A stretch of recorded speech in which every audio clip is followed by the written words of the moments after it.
At their front door, she hesitates for just a second before pressing the doorbell.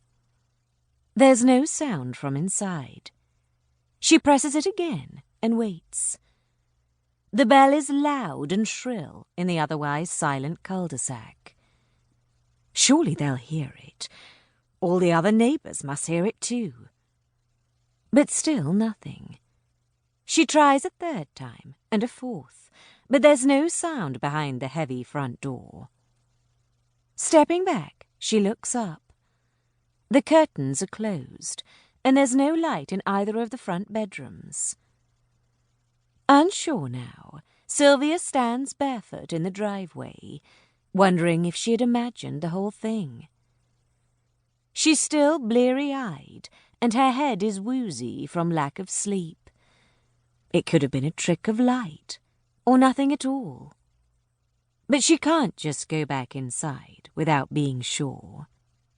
Her eye travels to the corrugated garage door, and beyond it to the side passage.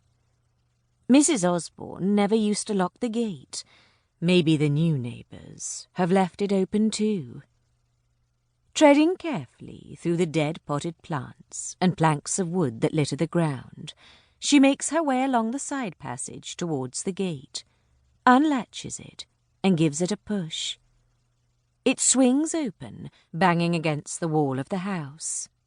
The noise makes her cringe instinctively, but only for a moment. The dew-covered grass is cold on her feet. She hardly registers it as she makes her way to the end of the garden. Stomach tight, adrenaline pushing her on through the darkness. At the fish pond, she stands on the edge, her feet cold on scrubby soil. Her stomach flips as her eyes search the glittery water. But there's nothing there. No child, no ripples, nothing. Could the child have gone under? Feeling sick, she bends down and puts her hand into the water. It's cold as she reaches further in and feels around. There's nothing there. She pulls out her hand and, mesmerized by the empty water, stands at the side, staring but not seeing.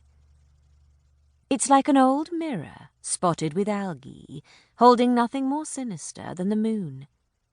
Bailey barks from his side of the wall, rousing her from her daze.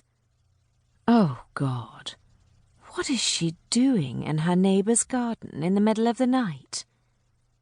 She walks back up the garden, her eyes searching shadowy bushes, no longer sure what she's looking for. Bailey barks again, and she shushes him, but there's no other sound. At the house, French doors just like hers look out onto the garden. Only here the paint is peeling, and the glass is still single-glazed.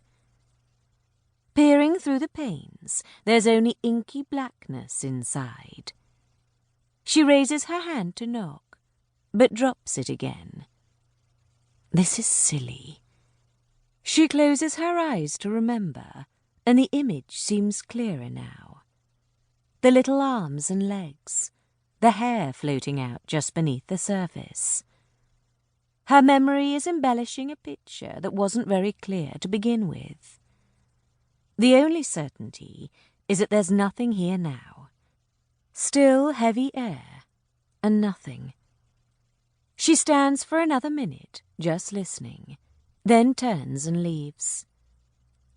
Inside her own house, she goes back to Megan's room, and this time goes over to the bed to kiss her cheek and pull the duvet back up over her. Are the patio doors in her room locked? She checks. Of course they're locked. They always are, and the key is up high where Megan can't reach.